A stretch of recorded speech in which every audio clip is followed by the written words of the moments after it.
Hoy vamos a estar en el libro de Lucas. Bien, así que si queréis venir conmigo al libro de Lucas, el Evangelio según Lucas, y vamos a estar en el capítulo 24. Esto es de la lectura de ayer, si estáis siguiendo el plan de lectura de la iglesia. Una historia igual conocida, bastante conocida, pero creo que muy apropiada. Tiene un mensaje muy importante para nosotros. Igual, aunque conozcáis la historia, yo creo que el Señor tiene algo para enseñar a cada uno hoy. Sin más, pues vamos a ir empezando. Bien, voy a orar y vamos a empezar, pero, como digo, pasaje muy relevante. Y yo creo que será de ayuda a cada uno. Vamos a empezar orando, que el Señor nos guíe.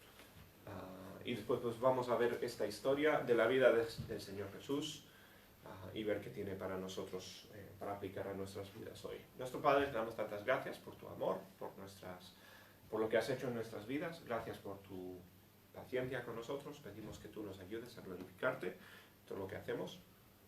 Pido por cada hermano aquí, que tú les hables hoy a través de tu palabra.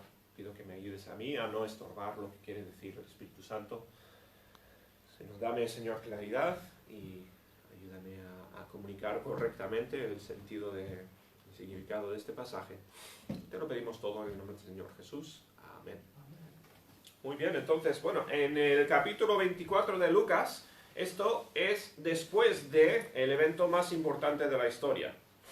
Bien, es después de la muerte y la cruz y la resurrección del Señor Jesús. Bien. Jesucristo ha pasado 3 años y pico con sus discípulos, entrenándoles, preparándoles para el día de su muerte y para el día que se iría una vez más al cielo, y les ha ido enseñando pues qué esperar y qué es lo que deben de hacer. Ahora, los discípulos, como eran humanos y como no eran perfectos, pues ¿qué pasó cuando murió el Señor Jesús, cuando fue crucificado? ¿Cómo se lo tomaron los discípulos? ¿Cómo reaccionaron? Bueno, la Biblia nos dice que mal, ¿bien? Tuvieron un montón de miedo, un montón de temor, evidentemente muy tristes también, eso es normal, con una muerte, pero se encerraron en una habitación con miedo porque no sabían qué hacer, ¿bien? No respondieron de la forma que habría sido lo apropiado, que sería con confianza diciendo esto es lo que prometió Jesús. Él nos advirtió de que iba a venir. Bien. Y vamos a esperar con confianza. El esperar no es malo, ¿no? Pero esperar con confianza a ver qué es lo que tiene para nosotros. Porque Él ha prometido que nos ayudará, que nos preparará, ¿no? Eso no es lo que hicieron. Respondieron pues con miedo. ¿Por qué? Porque, y tampoco hay que culparles mucho, yo me imagino en su situación habría hecho exactamente lo mismo, porque había muerto su maestro, porque había muerto el Señor Jesús. Ellos habían puesto toda su fe en Él y les cogió completamente por sorpresa su muerte. Bien, no es de esperar que una persona resucite de la muerte, o sea, no es normal, no es algo que ocurre, es evidentemente algo imposible. Y los discípulos pues no tuvieron la fe de decir, pues Dios ha dicho que esto va a pasar, Él ha dicho que va a resucitar, vamos a confiar en Él hasta este punto. ¿Bien? Así que tuvieron miedo, respondieron mal. Y hoy vamos a ver 2 discípulos, no de los 12 discípulos, sino 2 seguidores del Señor Jesús. ¿Cuál fue su respuesta a la muerte de Jesús? Y vamos a ver... y me parece tan fascinante, ¿no? La paciencia de Dios. Cómo Dios no les reprime, no les castiga, no les trata mal por su falta de fe, sino ¿qué hace? Pues vamos a ver, ¿no? Pero les demuestra amor y les ayuda, les fortalece. ¿Bien? Entonces, Lucas capítulo 24, versículo 13, dice, y he aquí, 2 de ellos aquí pues son seguidores de Jesús, no los discípulos mismos, no de los 12, sino 2 otros seguidores de Jesús. Uno se llamaba Cleofás, que lo veremos un poco más adelante, el otro no sabemos quién era. Bien, pues dice, 2 de ellos iban el mismo día a una aldea llamada Emaús, que estaba a 60 estadios de Jerusalén. Bien, Emaús os sonará, ¿no?, de la obra caritativa. Pero bueno, Emaús aquí pues es un pueblo que estaba cerca de Jerusalén. Bien, si no recuerdo mal, pues más o menos a unos 7 kilómetros, algo así. No se sabe exactamente dónde era, porque la Biblia no habla en ninguna otra ocasión de Emaús, solamente aquí en este pasaje, así que no estamos al 100% seguros de qué pueblo es. Pero era cerca de Jerusalén, estaban yendo caminando los discípulos, estos dos discípulos, y estaban saliendo de Jerusalén. Bien, después de la muerte de Jesús, los discípulos, muchos tuvieron miedo de que les iban a matar a ellos también. Evidentemente, Jesús no había sido crucificado por ningún pecado que había hecho, no era una cosa de justicia porque él había sido pues, digno de la muerte, ni mucho menos, ¿no? Se habían levantado contra él los que le odiaban y le habían mandado a crucificar por ello. Y los discípulos temían que les iba a pasar lo mismo a ellos, pues tenían miedo. Y estos, pues igual están huyendo de la ciudad. No nos dice que estaban, o sea, corriendo, ¿no? Pero yo me imagino que estaban queriendo alejarse de Jerusalén. También tendrían memorias muy tristes en Jerusalén. Querrían alejarse quizás de estas memorias, ¿no? Ha pasado un tiempo desde la muerte de Jesús y están pues con los corazones rotos. Y yo me imagino queriendo pasar página, ¿no? Continuar con sus vidas. Bueno, dice, iban hablando entre sí. Uy, no soy capaz de hacer solo uno. Ahí. Iban hablando entre sí de todas aquellas cosas que habían acontecido. Bueno, esas cosas, pues evidentemente, son la crucifixión de Jesús. La última semana había sido una semana muy llena, ¿no? Con muchos eventos. Muy triste, evidentemente, para los discípulos. Estaban hablando de lo ocurrido. Ahora, seguramente hablando también acerca de que algunos de los discípulos habían dicho de haber visto a Jesús, porque ha pasado aquí varios días, María Magdalena, algunas personas han dicho que Jesús ha aparecido. O sea, ha habido algún rumor entre los cristianos de que Jesús no está muerto, ha resucitado. Estas dos personas no le habían visto, ¿bien? Pero habían oído de los rumores y me imagino estaban hablando de ello, pero seguramente sin mucha confianza, sin mucha fe. Dice el 15, sucedió que mientras hablaban y discutían entre sí, Jesús mismo se acercó y caminaba con ellos. Bueno, esto, o sea, aparece así de la nada, pero esto es evidentemente un milagro, ¿no? Jesús estaba muerto. Jesús había resucitado y vino y dice, apareció, bueno, se acercó y caminaba con ellos. Jesús en persona. Mucho de lo que se ve en cuanto a ilustraciones, gente que ha dibujado a Jesús, ¿bien? Nunca se le imagina a Jesús como vivo, tristemente. El cristiano sí, el que cree en el Jesús de la Biblia, pues Jesús está vivo. Pero si miras en las estatuas o miras en pues lo que dibujan los artistas, nunca se le pinta, bueno, muy pocas veces se le pinta a Jesús como alguien resucitado. Y fíjate que es el evento más importante de la historia. La gente se imagina a un Jesús muerto. Bien, y así se le predica a Jesús incluso en muchas partes. Jesús está vivo. Y dice que Él se acercó y caminó con ellos, o sea, con un cuerpo físico, ¿no? Podía caminar, podía pasar desapercibido como cualquier otro humano. O sea, esto era una resurrección física, literal, y con un cuerpo, pues, un cuerpo con aspecto de humano.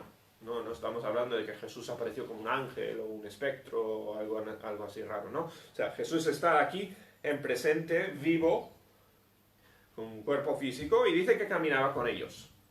Dice, más los ojos de ellos estaban velados para que no le conociesen. Ahora esto es muy curioso, porque estos discípulos evidentemente le habían reconocido a Jesús, ¿no?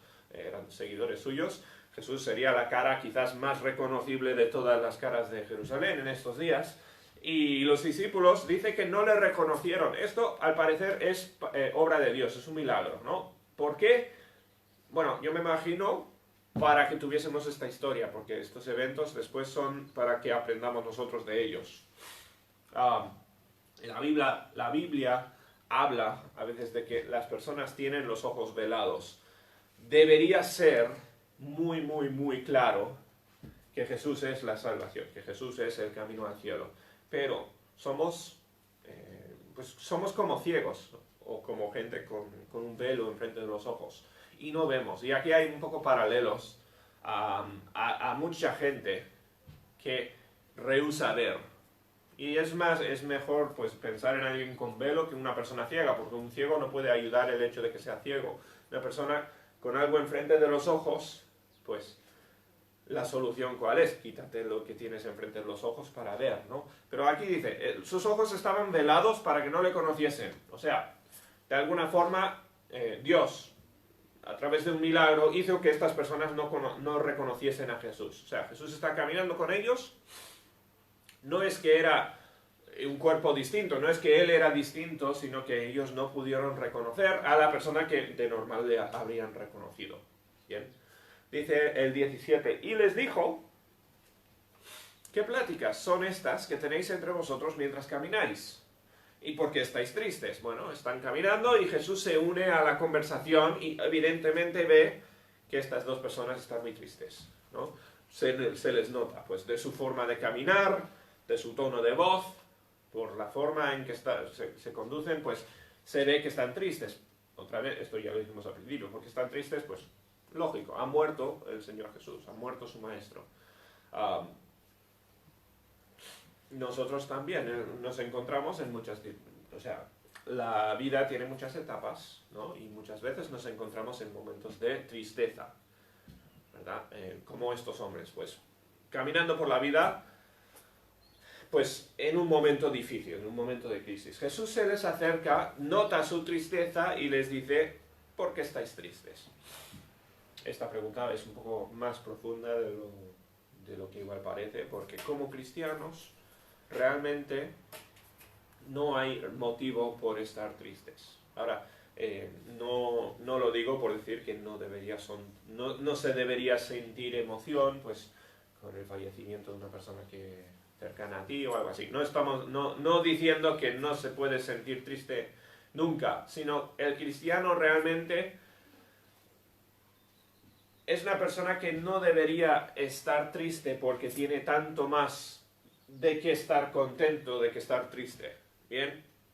No significa que no haya ninguna cosa triste en la vida de un cristiano, sino que hay tanto más bueno que malo que deberíamos de normal pues estar gozosos. Eso es una de las marcas más distintivas del cristiano, es el gozo, o debería serlo. ¿Bien? Pero estos dos no, estos están muy tristes. ¿Por qué están tristes? ¿Por qué? Porque no ven la realidad. Jesús no está muerto, como ellos piensan. No hay motivo por estar triste, pero están tristes. ¿Por qué? Porque no ven la realidad. No saben o no tienen fe de que Jesús ha resucitado. Y fíjate que tienen la evidencia, le tienen a su lado, ni siquiera lo ven y siguen tristes. ¿Bien? Y yo creo que se puede hacer mucha comparación a un cristiano hoy en día que pase los días de la vida triste. Hay cristianos que, pues por el motivo que sea, viven tristemente.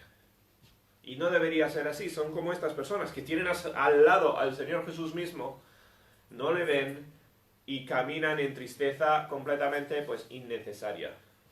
Bien. Les pregunta, ¿por qué estáis tristes?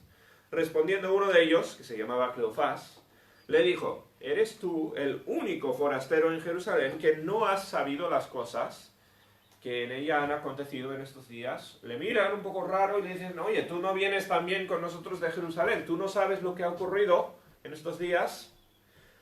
Entonces él les dijo, ¿qué cosas? Jesús le responde, ellos le dijeron, de Jesús Nazareno. Y mira cómo le describen a Jesús, que dice, que fue varón profeta. Profeta es un predicador, ¿bien? Una persona que habla palabras de Dios. No necesariamente hablando profecías en el sentido de predecir el futuro y esas cosas, no. Profeta simplemente es un predicador, uno que habla las palabras de Dios, que es lo que hacía Jesús. ¿Bien? Un profeta poderoso en obra y en palabra. Bien, bueno, de eso describe a Jesús, ¿no? Él hacía milagros y tenía palabra de Dios, palabra poderosa. Dice, delante de Dios y de todo el pueblo. Este hombre Jesús, ¿qué pasó? Dice, ¿cómo le entregaron los principales sacerdotes y nuestros gobernantes a sentencia de muerte y le crucificaron? Otra vez, esto es sentencia injusta, no por nada que haya hecho Jesús, que merecía la muerte, sino le han sentenciado injustamente. Sabemos, ¿no?, que Jesús no fue víctima aquí, Jesús vino a la tierra para morir. Eso era su plan desde el principio. Él vino para morir en nuestro lugar. Estos no son eventos que simplemente ocurrieron sin más, sin que fuera parte del plan de Dios, ¿no? Jesús vino con este plan. Pero dice, estos dos discípulos que están viendo aquí la mano humana, no la mano de Dios. Están viendo qué es lo que ocurrió pues desde la perspectiva humana, ¿no? Los sacerdotes dichosos, nuestros malos gobernantes, ¿qué hicieron? Pues le dieron sentencia de muerte, le crucificaron. Mataron a una persona, pues, inocente. Y eso es lo que ven ellos, ¿no? Desde la perspectiva humana. Pero nosotros esperábamos, mira cómo es en el pasado, esto ya no es su esperanza al parecer, ¿no? Pero nosotros esperábamos que Él era el que había de redimir a Israel. Esto es el Mesías. ¿Bien? Ellos pensaban que Jesús les iba a liberar ¿de qué? De Roma, que los romanos habían conquistado a Israel, eran los que tenían el poder, y estos dos hombres, como muchos otros contemporáneos de Jesús, pensaban que Jesús les iba a librar de Roma, les iba a sacar de la esclavitud a esta nación extranjera. Dice, y ahora, además de todo esto, hoy ya es el tercer día que esto ha acontecido.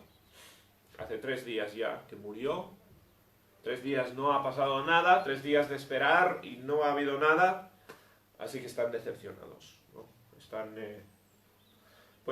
tristes. ¿Por qué están tristes? Porque tenían esperanzas equivocadas, en este caso. Jesús no había venido para liberar a Israel de Roma. El que había venido para morir por el pecado, para librar a la gente de su pecado, de la esclavitud, mucho más seria que la esclavitud a Roma, sino la esclavitud de sus pecados. Bien, se habían equivocado en cuanto al plan de Dios.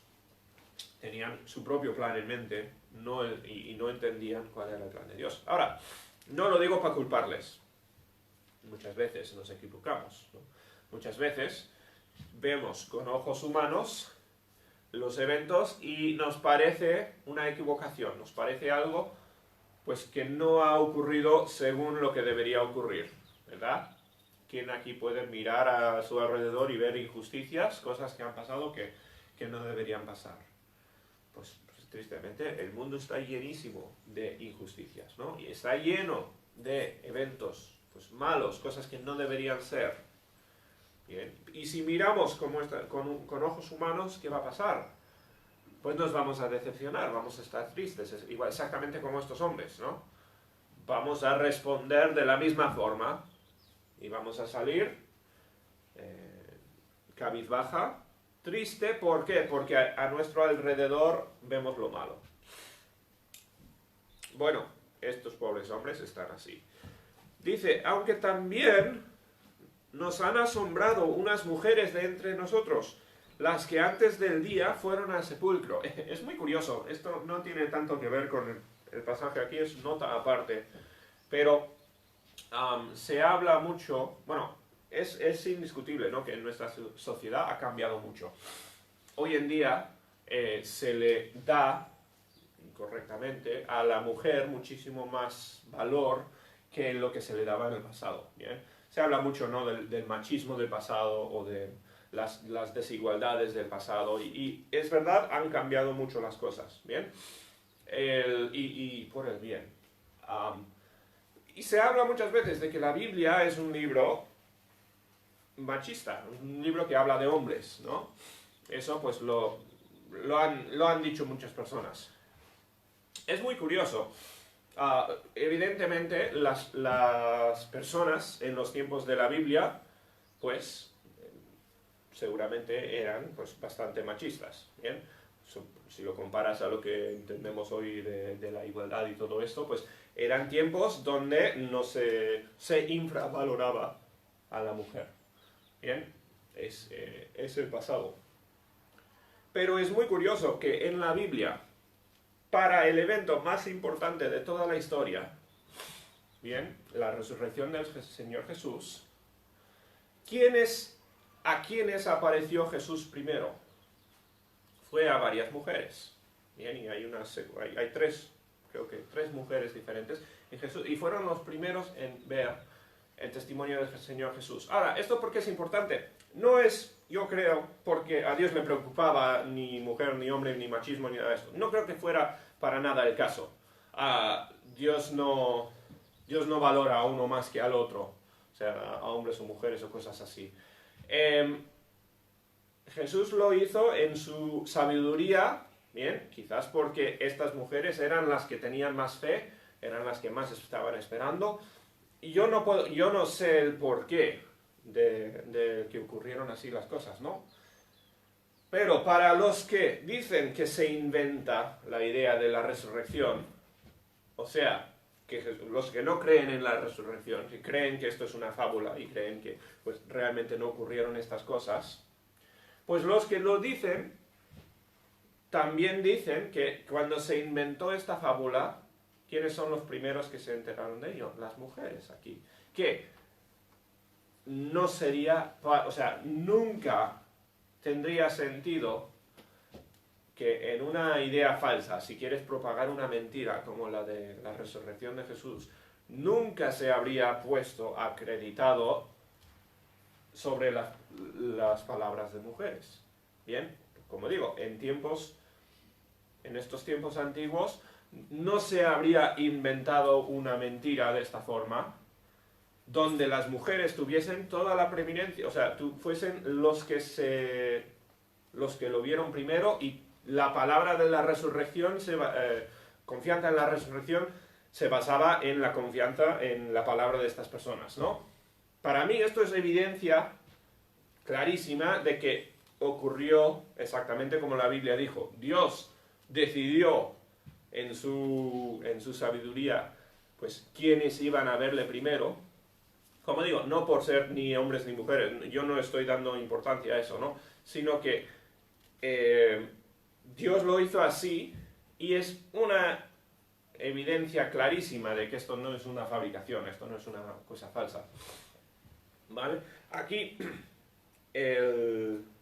estos hombres, o sea, no se inventó una mentira y se dijo que primero lo habían visto pues estas mujeres. No tendría sentido.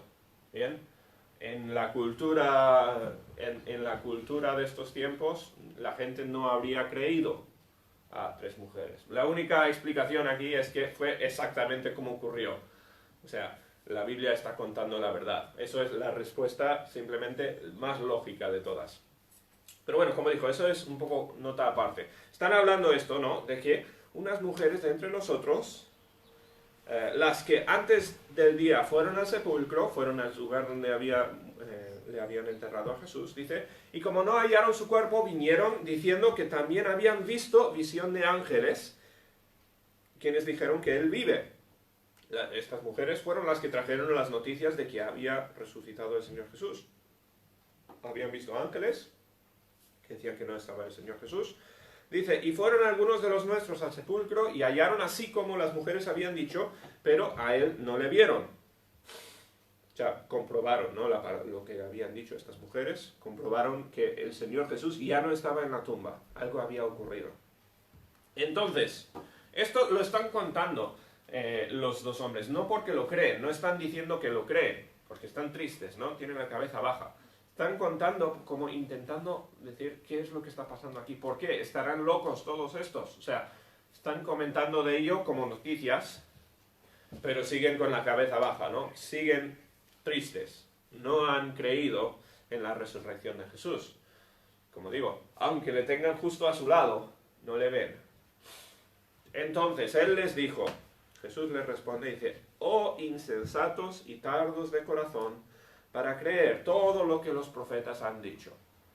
Y yo, o sea, la Biblia no nos dice en qué tono lo dice Jesús, yo me lo imagino con mucho amor aquí. Jesús les ve tristes y les dice, ¿por qué estáis tristes? No tenéis que estar tristes. ¿Por qué estáis tristes? Porque sois insensatos, o sea, no veis la verdad, no habéis percatado. Y dice, tardos de corazón para creer todo lo que los profetas han dicho. Lo que la Biblia dijo en el Antiguo Testamento, si conocieseis bien la Biblia, entenderíais que todo esto iba a pasar. ¿Por qué dice esto Jesús? Porque las profecías del Antiguo Testamento predijeron la muerte del Mesías. Dijeron que el Mesías iba a venir, iba a morir. Lo que creían los judíos de que el Mesías iba a venir, liberarles de Roma y todo eso, no era bíblico. Bien, porque la Biblia hablaba de la muerte del Mesías. Y Jesús les dice, oye, no os habéis fijado en lo que dice la Biblia.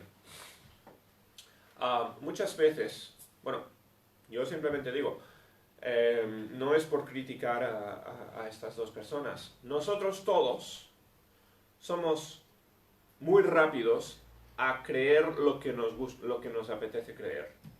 Nos encanta retorcer los hechos o los eventos, nos encanta adaptar la realidad a lo que nos gustaría ver. ¿Bien? Eso es lo que pasa en la política, cuando ves a un montón de gente que dicen cosas completamente opuestas, ¿no? Un lado derecha, lado izquierda, dicen cosas absolutamente incompatibles y están los dos completamente convencidos de que su punto de vista es correcto. ¿Qué pasa allí? La gente retuerce las cosas para que encajen en lo que ellos quieren ver, lo que ellos quieren creer. Y eso lo hacemos todos, ¿bien? No es por echar crítica a ninguno. Esto lo hago yo, esto lo hacemos todos. Viene por naturaleza. Tenemos que tener mucho cuidado de no hacer que lo que queremos que sea cierto, no retorcer los hechos para que encajen con eso. O sea, eso es una falta básica de humildad. La humildad de decir, yo igual no sé, o igual no entiendo. Esa humildad básica se va por la ventana y todos pues quieren pensar o quieren retorcer las cosas para creer lo que ellos creen. Es lo que había pasado en el tiempo de los judíos aquí, ¿bien? Habían visto las promesas del Mesías del Antiguo Testamento y la Biblia hablaba de un Mesías que iba a reinar, sí, y liberar a su pueblo, sí, pero que iba a morir y que iba a sufrir y que iba a cargar con el pecado de su pueblo. O sea, la Biblia hablaba de un Mesías y ¿qué habían hecho los judíos? Se habían quedado únicamente con lo que les gustaba y habían inventado un Mesías desde su punto de vista que ellos querían y yo me imagino inconscientemente se olvidaban de todo lo que no encajaba con su teoría. Igual, y como digo, igual que lo que hacemos nosotros hoy en día, eso es simplemente naturaleza humana. Somos muy buenos en ignorar lo que no encaja con lo que nosotros pensamos, ¿bien? Eso es lo que ocurre en la vida del que no quiere creer en Dios. Ignora la evidencia acerca de Dios, ¿bien? Como cristianos también tenemos que tener cuidado. O sea, tenemos que tenemos que buscar la verdad, tenemos que indagar, no ignorar lo que no nos guste, no ignorar los argumentos que se usen en contra de Dios, sino evaluar, buscar la verdad y ser humildes a la hora de decir, pues, me puedo equivocar, ¿no? Puedo muy fácilmente hacer mi propia idea de las cosas. Bueno, me desvío otra vez, pero Jesús les está diciendo esto, ¿no? No habéis creído todo lo que dijeron los profetas, os habéis quedado únicamente con lo que os gustaba. Dice 26, no era necesario que el Cristo, la palabra Cristo es el Mesías, ¿no? Simplemente el término que entendían los judíos que era el que iba a venir, el ungido que les iba a librar, ¿bien? Todo el Antiguo Testamento habla del Mesías. No era necesario que el Cristo padeciera estas cosas. ¿Qué cosas? Pues la muerte en la cruz, ¿bien? Todas las cosas de las cuales estaban hablando. Y me imagino, pues estaban hablando de su sufrimiento, de sus azotes, de la corona de espinas, de todo lo que había pasado el Señor Jesús, ¿no? No era necesario que padeciera estas cosas y que entrara en su gloria, y les está diciendo, pero ¿no veis que la Biblia dice que así tenía que pasar? ¿Estáis ignorando las profecías del Antiguo Testamento que decían que esto iba a pasar? Dice 27, y comenzando desde Moisés, bien, Moisés pues es el Pentateuco, ¿no? Génesis, Éxodo, Levítico, Número, Deuteronomio, empezando del principio del Antiguo Testamento y siguiendo por todos los profetas, pasando por el Antiguo Testamento, dice, les declaraba en todas las Escrituras lo que de él decían. Esto es muy importante aquí. Mucha gente tiende a ignorar el Antiguo Testamento y decir que el Antiguo Testamento no es tan interesante o no es tan relevante como el Nuevo Testamento, ¿no? Mucha gente pues pasa, entre los cristianos, pues pasa del Antiguo Testamento y solo quiere leer el Nuevo Testamento. Y es un error muy, muy grande, porque toda la Biblia,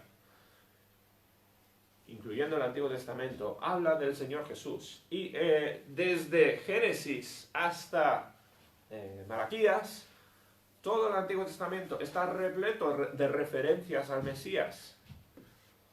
Es el tema principal de cada libro del Antiguo Testamento. El tema principal es el Señor Jesús y el Mesías.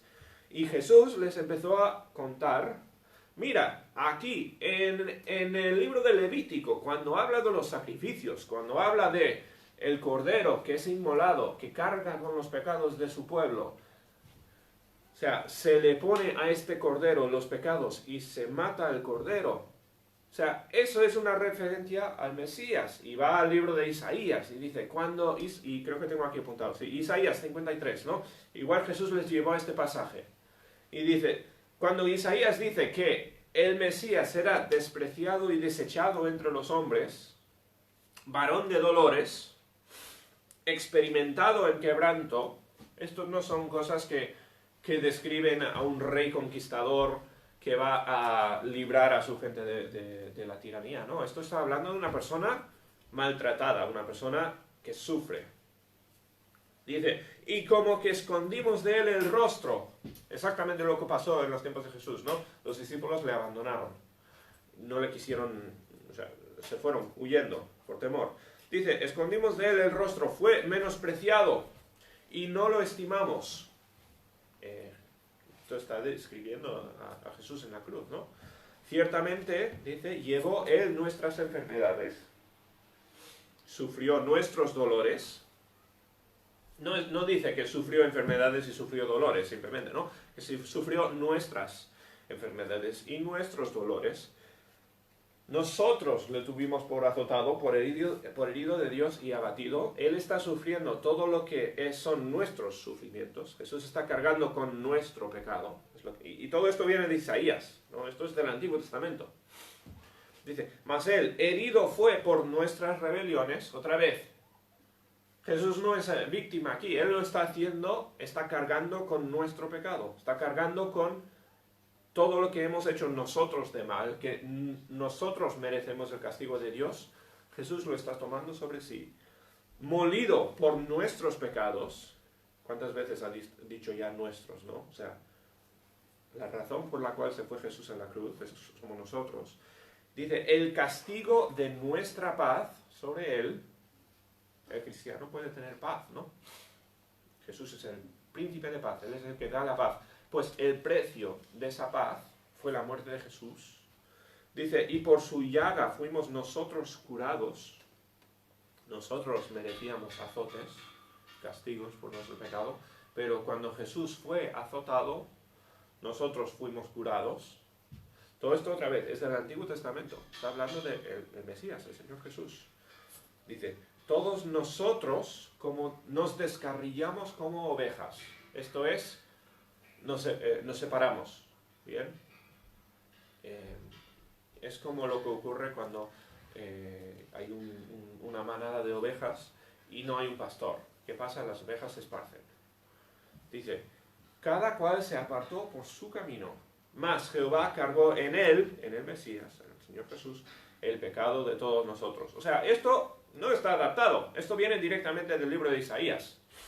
Esto es el Antiguo Testamento. Y Jesús yo no sé si les llevó a este pasaje o a otros, porque hay un montón de pasajes en el Antiguo Testamento que hablan de la muerte del Señor Jesús, ¿no? Salud, salud. Este pasaje está describiendo que Jesús murió, o sea, que Jesús iba a morir en la cruz y nos da la razón, lo hizo por nosotros. Entonces Jesús está diciendo a estos hombres, pero ¿por qué os sorprendéis?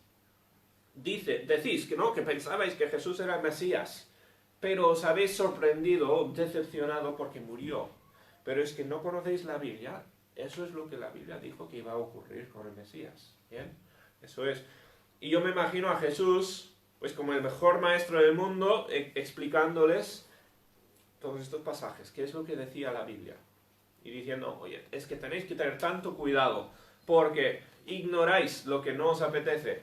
Solo miráis el que Jesús va a ser un conquistador, el que el Mesías os va a librar. Y porque la Biblia habla mucho de eso también. Bien, no habla únicamente de su muerte, habla de que Él conquistará, Él será el rey. Bien, y nosotros pues confiamos que eso va a ser la verdad. Pero habían ignorado la mitad de lo que decía la Biblia acerca de Jesús y solo se habían quedado con lo que querían ver, lo que les importaba. Bien, esto debería ser un toque de advertencia muy grande, porque como digo, somos muy, muy buenos, muy aptos a hacer lo mismo. Bien, ignorar lo que no queremos ver únicamente lo que nos apetece ver. Bien, si no fuese por eso, yo creo que todos serían salvos, porque la evidencia de Jesús es grande. Pero la gente quiere ignorar lo que no les conviene, la gente no quiere ver, la verdad. Y mucha gente pues no quiere arrepentirse de su pecado también, ¿no? Pero no, es como estos dos hombres que están, no ciegos, tienen un velo, ¿bien? Tienen algo enfrente de los ojos que les impide ver al que tienen a su lado. Bueno, continuamos. Dice, llegaron los tres, entonces, a la aldea donde iban, llegaron a Emaús, y él hizo como que iba más lejos. Bien, Jesús como que va a continuar, y ellos le dicen, más ellos le obligaron a quedarse, diciendo, quédate con nosotros, porque se hace tarde. Evidentemente estaban fascinados por lo que les estaba contando, ¿no? O sea, viendo lo que tenía que decir Jesús del Antiguo Testamento, querían más. Dice, quédate con nosotros porque se hace tarde y el día ya se ha declinado, ya es tarde, descansa aquí con nosotros primero. Dice, entró pues a quedarse con ellos y aconteció que estando sentado con ellos en la mesa, tomó el pan y lo bendijo y partió y les dio. Bien, se sentaron a comer, como era típico, y repartió el pan y les dio. Y dice, entonces les fueron abiertos los ojos, o sea, como que Dios les quitó el velo. Y le reconocieron, mas él se desapareció de su vista.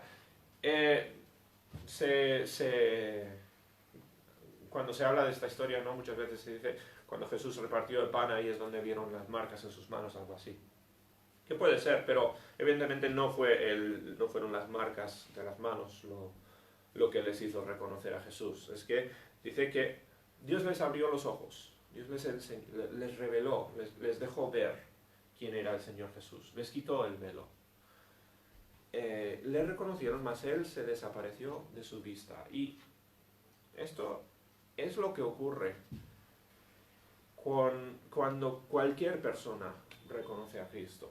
Hay que recordar que tú y yo, espero que todos aquí sean salvos, ¿no? Que conozcan a Cristo como su Salvador personal y ya le hayan visto y ya le conozcan como Salvador.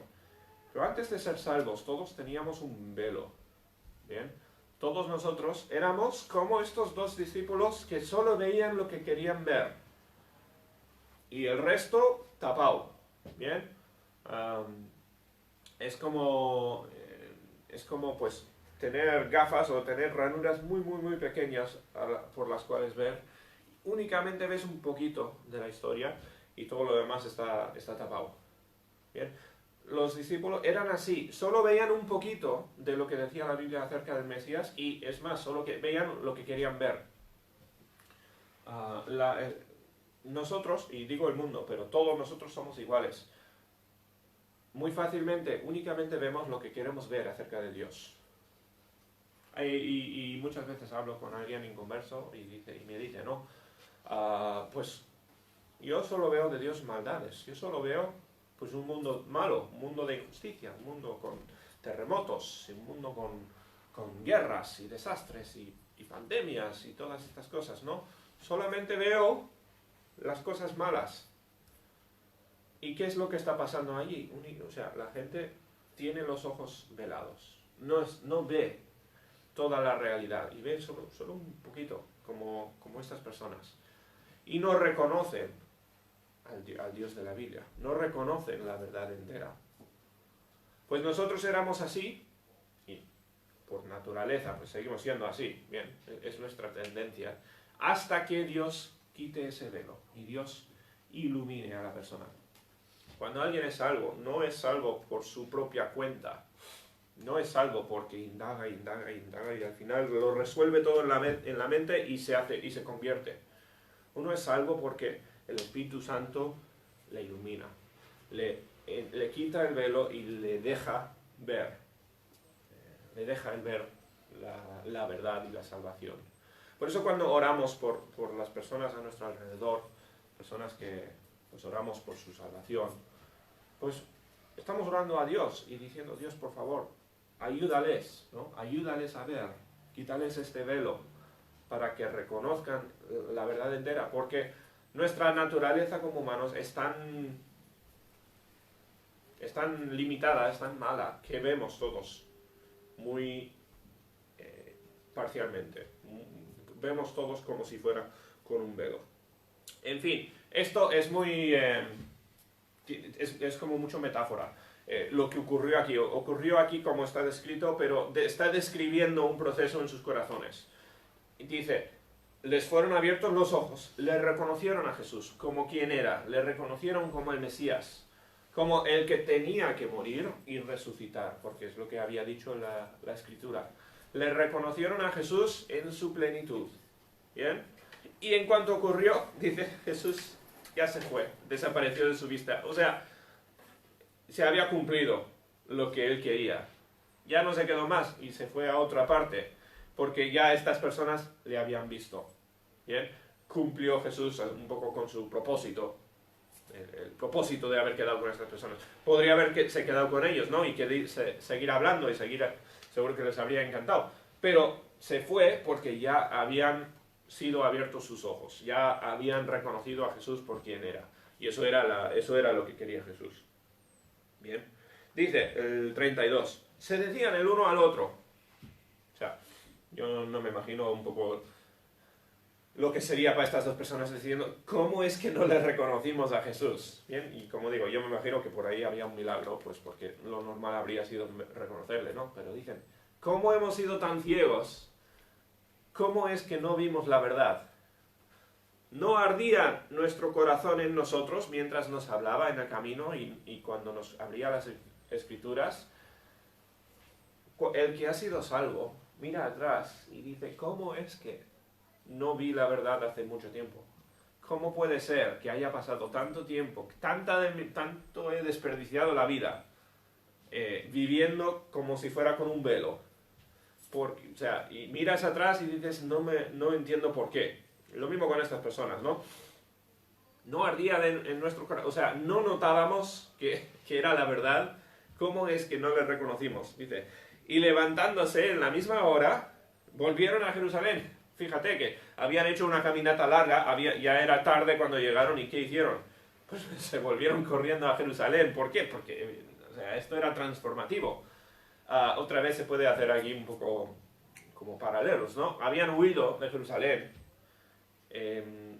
me imagino, pues por decepción, diciendo, pues ya no nos queda más.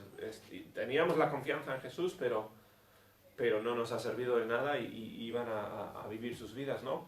Al reconocer a Jesús, volvieron corriendo a Jerusalén, porque dice, hay trabajo que hacer, tenemos que ponernos las pilas, tenemos que ponernos en marcha, y volvieron a Jerusalén, hallaron a los 11 reunidos y a los que estaban con ellos, que decían, han resucitado el Señor verdaderamente y ha aparecido a Simón. O sea, se reunieron con los otros discípulos y cuando llegan, los otros discípulos están contando lo mismo. Están diciendo, oye, que hemos visto a Jesús. O sea, que no les trajeron noticias estos dos, porque Jesús ya les había visitado a ellos. Y me dirás, ¿no? Pues ¿cómo es que Jesús puede aparecer a unos y que los otros le hayan visto también? Pues, evidentemente Jesús es Dios, pudo hacer estas cosas, ¿no? Ya no estaba limitado a un sitio como lo había sido antes de su muerte, con su cuerpo glorificado, pues desapareció con otros y apareció con los discípulos. En otra sección dice que él como que pasó por la pared y desapareció. En final, Jesús es Dios, ¿no? Jesús tenía el poder de hacer estas cosas. Decían, ha resucitado el Señor verdaderamente y ha aparecido a Simón, a Pedro. Entonces, ellos contaban las cosas que les habían acontecido en el camino. O sea, les contaron lo que Jesús les había enseñado y cómo le habían reconocido al partir el pan. Entonces, aquí, bueno, conclusión simplemente, pues terminan contando lo que les ha ocurrido. Bien, pero ¿qué es lo importante dentro de esta historia? Bien, ¿qué es lo que tenemos que aprender de este pasaje? ¿Cómo nos afecta a nosotros? Bien, yo creo que, pues, todos nosotros, y seas salvo o no salvo, bien, hayas conocido a Cristo o no, somos muchas veces como estos dos hombres en el camino de Emaús, que no reconocen la verdad que está justo a su lado. Andamos con los ojos tapados, únicamente viendo nuestra perspectiva, viendo lo que encaja con nuestra forma de ver el mundo. ¿Por qué crees que hay tantas diferencias de opinión en este mundo? Sobre el tema que quieras. ¿Por qué es que hay tanto argumento, tanta discusión? La verdad es la verdad, ¿no? O sea, no debería haber tanta discusión. Con toda la sabiduría que se ha acumulado a lo largo de los siglos, ya deberían estar resueltos estas incógnitas, ¿no? Estos argumentos. Ya no deberíamos estar discutiendo acerca de tantas de estas cosas, ¿no? De política o de cualquier otro tema. ¿Por qué es así? Pues porque andamos todos viendo únicamente la pequeña parte que nos apetece. Y manipulamos toda la verdad para que encaje con nuestra perspectiva. Y de normal, como somos personas pues egoístas, somos personas enfocadas en nosotros mismos, pues solo vemos lo que nos vendría bien a nosotros. Bien, y la gente pues ve al mundo a través de estas ranuritas pequeñitas que lo ve de la forma que le va a ayudar más a esa persona. Bien, como digo, si no fuese así, todos ya estaríamos de acuerdo. Las cosas estarían ya bastante resueltas. O sea, hemos discutido muchas de estas cosas por milenios y milenios. Ya algún sabio u otro lo habría ya dado con la verdad y ya no sería tan complicada la cosa. No, pero no es así. ¿Por qué? Porque somos las personas que somos. No vemos las cosas muy claramente. Y teniendo una naturaleza pues pecaminosa, vemos solamente partes de la verdad. Bien, en fin, como estas personas, y estos dos hombres nos dan muy buen ejemplo. ¿Qué significa para nosotros? Bien, como cristianos, si has sido salvo, bien, Dios te ha quitado el velo. O sea, ya tienes la posibilidad de ver bien.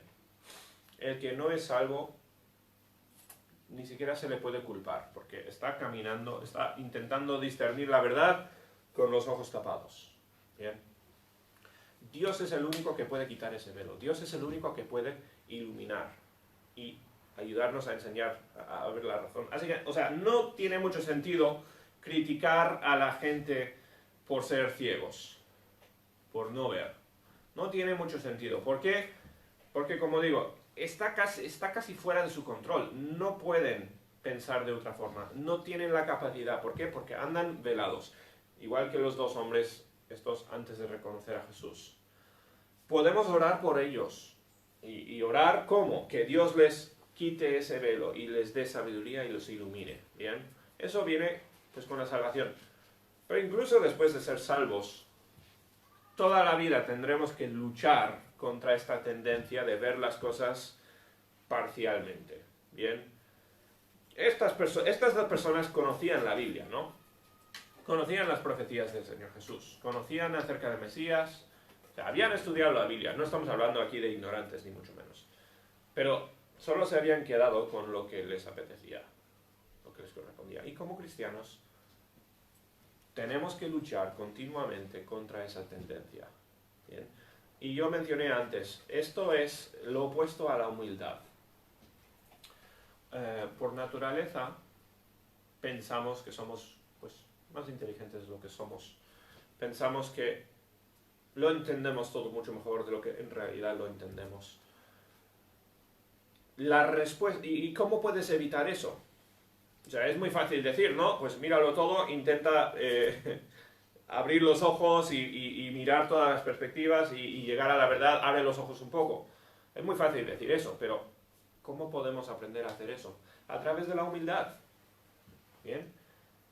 ¿Cómo es que cerramos nuestra mente a las cosas que no encajan con nuestro punto de vista? ¿Cómo es que llegamos a ser como estas personas ciegas? Pues lo hacemos cuando pensamos que sabemos más de lo que realmente sabemos. Realmente es una falta de humildad la que nos lleva a estas pues, posiciones extremas y puntos de vista equivocados. Con humildad, abres los ojos, estudias, aprendes todo lo que puedas y no te estás cerrando, no estás cerrando la mente a opciones pues, que te parecían antes equivocadas. Con humildad, pues dices, pues tengo que reconocer que soy capaz de equivocarme. Soy capaz de... es posible que lo que yo piense acerca de algo sea erróneo, sea por equivocación. Realmente es una falta de humildad la que nos hace pues, tender hacia todos estos puntos de vista tan extremos, tan diferentes. Deberíamos pedir a Dios, ¿bien? Y cada uno de nosotros, decir, Dios, por favor, ayúdame, uno, a ser humilde, a reconocer que no sé tanto como igual pienso que sé.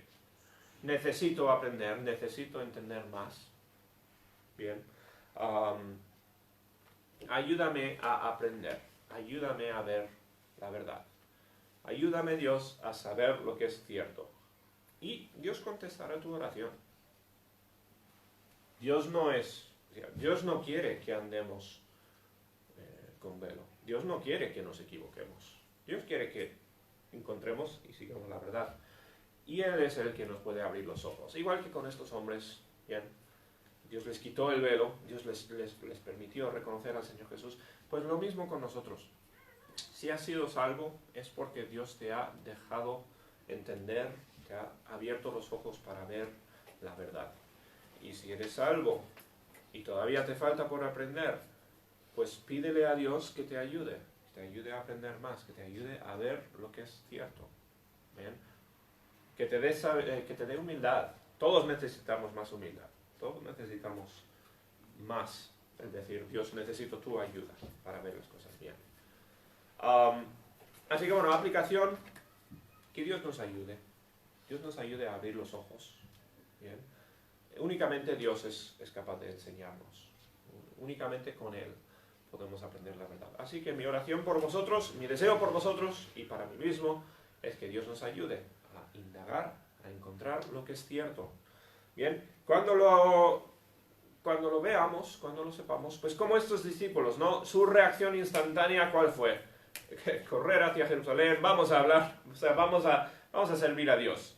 Eso fue la respuesta automática y natural, y debería ser el caso con nosotros, ¿bien? Cuanto más aprendamos de Dios, más veamos de la verdad, pues más deseo vamos a tener de servirle. Van relacionados de esa forma. Así que mi deseo pues es eso, que Dios nos ayude a crecer en este deseo de servirle. Bien, pero todo empieza con el conocimiento de Dios. La Biblia habla tantas veces, ¿no?, del temor de Dios, es el principio de la sabiduría. El temor de Dios, pues lo que Dios quiere para nosotros es que le conozcamos, que busquemos y encontremos la verdad. ¿Bien? Así que vamos a terminar allí. que aprendamos de estos dos discípulos, que no eran tontos, o sea, no es, otra vez, no es por meterme con estos dos, no es por criticarles a ellos, no, es que son un reflejo muy, muy bueno de lo que somos nosotros. Bien, que cerramos los ojos o tenemos los ojos tapados y únicamente vemos lo que nos apetece ver, en muchos casos. Bueno, nuestro Padre, te damos tantas gracias por tu palabra, gracias por este pasaje, gracias por la historia de estos dos hombres. Pedimos que tú nos ayudes a ver la verdad. Ilumínanos, danos humildad, danos sabiduría, ayúdanos a ver y entender lo que es cierto y después pues ayúdanos a ser útiles en tu servicio, a dar el evangelio a los demás. Que nosotros seamos de ayuda, de guía a los que todavía andan velados. Danos amor, paciencia y compasión por los que te necesitan. Pedimos que nos ayudes en todo, en el nombre del Señor Jesús. Amén.